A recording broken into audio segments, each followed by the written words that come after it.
Hello, welcome to today's book chat. We are going to be talking about the Elite series by Brooke, Blaine and Ella Frank, a series I recently posted about because I had done a reread in order to do the review, and I both read the physical book, but also this time tried something a little new. I used an audiobook format for the first time. So I thought I would just recap a little bit about the series because I definitely think it's worth talking about, and also chat a little bit about my experience of using an audiobook, which was a real surprise to me, I can tell you.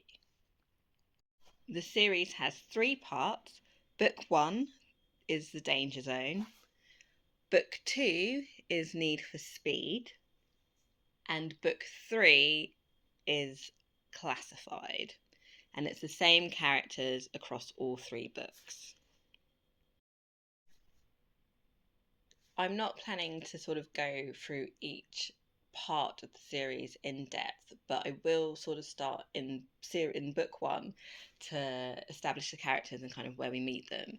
So the setting is a top naval fighter pilot school where a group of fighter pilots have come for a competition to prove who is the best.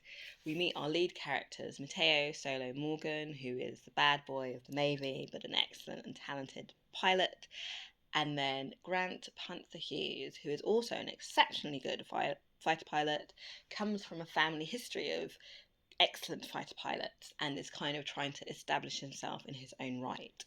Now, the 2 characters meet in a bar before the course starts. They're very attracted to each other. There's a lot of tension there, but ultimately don't take it any further, and at this point are unaware of the connection. They then subsequently meet in the class, and then there's a lot of tension, there's a lot of butting of heads as they realise, 1, they're competing against each other, and 2, they're attracted to each other, and 3, in this scenario, they're not really out, and there's lots of challenges around that. I think this is a really good establishing book. We see the connection, we see the personalities come out. Solo is a joker, Panther is a straight guy, but there's a bit of depth there, like there's reasons why they are the way they are. Solo carries a tragic backstory. Panther is trying to prove that he's more than just his father's son. They do fight their attraction for a while, but then sort of eventually succumb to it. We see them kind of get to know each other, and then there's this huge dramatic event at the end of book 1 that sets us up for book 2, and I really like the drama. I like the way the characters are established. I like the first book. It's good. So Need for Speed is following on from the events at the end of the first book, and without giving out too much information, there's a tonal shift and there's a recovery phase for Panther, and we also see a shift in the relationship between Solo and Panther. Solo has to kind of step up and be there for Panther in a way that kind of wasn't seen or wasn't anticipated before what happened. And there's kind of it's interesting to see that struggle, but also that realization that he wants to be there. Thematically, book 2 is one of my favourites because we then kind of come into this more intimate space in terms of their thought processes, their interactions. Like, we know they're really attracted to each other, and the language is really sweet. Like, it's almost all consuming. They adore each other, both sort of on a physical level but on a mental level as well. And you can see in their thought processes that they are falling for each other long before they are aware that they're falling for each other. But also sort of the competitiveness, the drive isn't lost. It's a very interesting book. And then on top of this, we've got the world building. So like we see Houdini, who is Panther's best friend, and then we see Gucci, who is Solo's best friend, and there's kind of like the camaraderie between all the different pilots is really nice to see as well.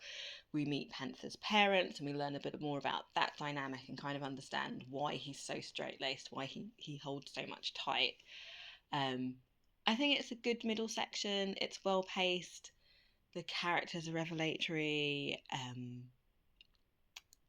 yeah, as I said before, it's one of my favourite bits. And then we get to the next bit where there's again another dramatic event.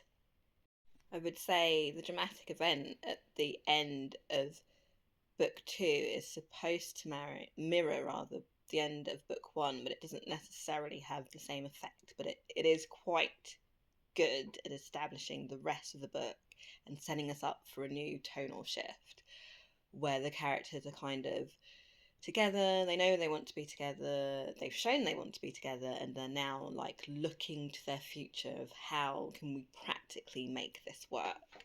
And so there's lots of discussion around that. There's lots of kind of more intimacy, and then the thought processes are really firing. There's an interesting section where we see Panther's father and Solo sort of interact, because I wouldn't say he is over the moon at Panther's choice of partner, but Panther's father does try to make the effort to kind of help them, and I think that's useful to see. Book three, for me, felt the weakest. It's not meant as a criticism anyway. Like, the books actually collectively are very strong. The series is very strong, but some of the books are a bit stronger than others. 1 and 2 I liked because of the pace, because of the setup, whereas 3 we know we're working to the happy ending, and so we're just kind of tying up the loose ends. I thought the ending, the resolution, was worth the payoff.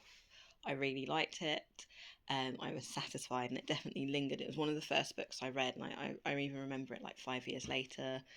I liked the couple. Grant, funnily enough, Panther was my favourite character, just because he felt things so deeply and he saw so much, but he never yielded rather, in how he felt about Solo. And I think Solo really needed that depth of faith.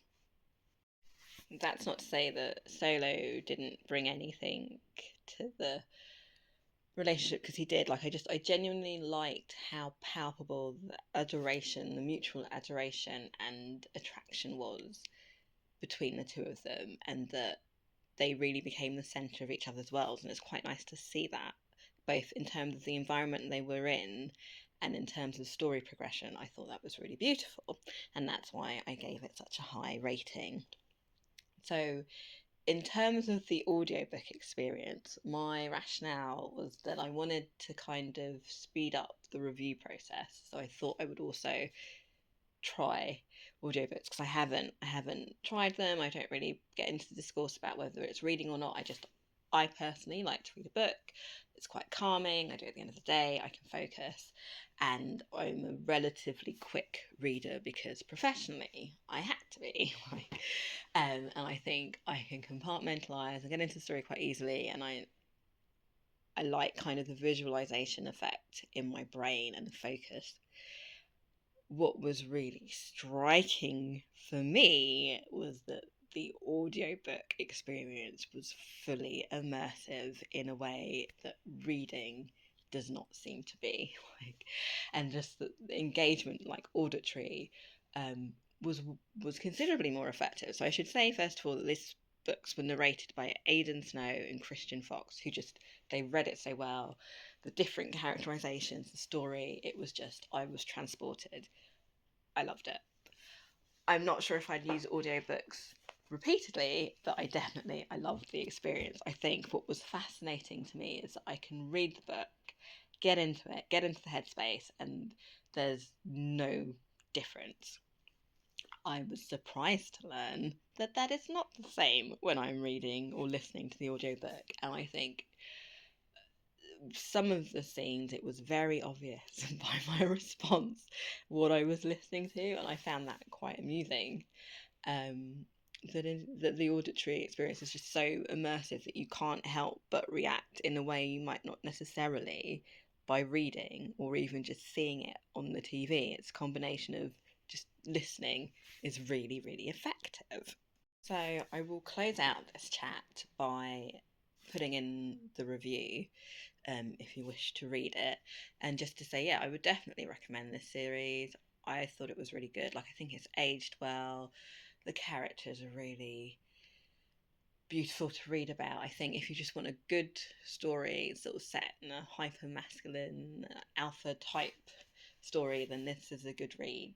It's fun, it's funny, and it's heartwarming at the same time. Okay then, thank you. Bye.